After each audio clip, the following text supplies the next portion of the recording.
বলে না। আসসালামু আলাইকুম। আশা করি সকলে ভালো আছেন। পরিচিত যারা তো অবশ্যই সবাই চেনেন, আর যারা না চেনেন তাদের উদ্দেশ্য বলা আর কি। গত 6-7 মাস ধরে হারা গেছিল। তো কালকে আমি গতকালকে একটা ভিডিও করছিল, তো ভিডিওর মাঝে রাস্তার মাঝে ওনার সাথে আর কি দেখা হয়েছিল। তো তারপরে তার জিজ্ঞাসা যখন বলতে পারে আর কোনো কিছু হঠাৎ করে আমার এক বন্ধু নাইম করে এক বন্ধু ছিল, ভিডিও লিঙ্কটা দেওয়ার পরে আমি যোগাযোগ করি মানিক ভাইয়ের পেজে, তারপরে হোয়াটসঅ্যাপে রেসপন্স পাই নাই সমস্যা নাই। তারপরে জায়গাটা বিভিন্ন জায়গা থেকে তথ্য নিয়ে জানতে পারলাম এটা মধুপুর আর কি, মধুপুরের আশেপাশে এইরকম বলছে, মধুপুর টাঙ্গাইল, টাঙ্গাইল জেলার আশেপাশে এটা বলছে আর কি।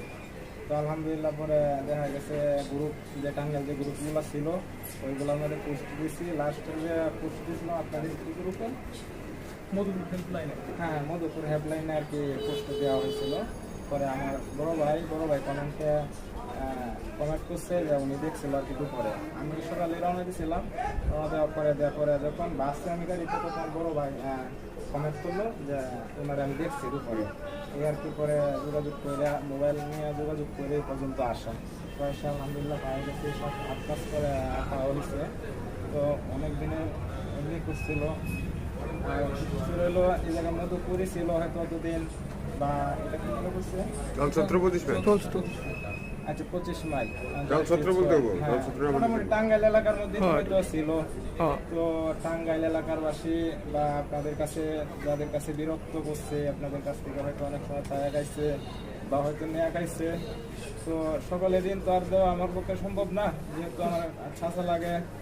চাচার কাছ থেকে মানে সবার কাছে গ্রুপে যারা আছেন, গ্রুপের বাইরে যারা আছেন, সবার কাছে মাপ চাইছি করে দিলে সবাই মাফ করে দিবেন না, চাচার হয়ে মাফ করে দিবেন। যেহেতু আপনাদের অন্য কাইছে আর পর্যন্ত পাইছি, সব আপনাদের মানে কৃতজ্ঞতা সব কিছু মিলে আপনাদের কাছে সবাই মাফ করবেন, আমার চাচারও মাফ করবেন। আর সকলকে ধন্যবাদ।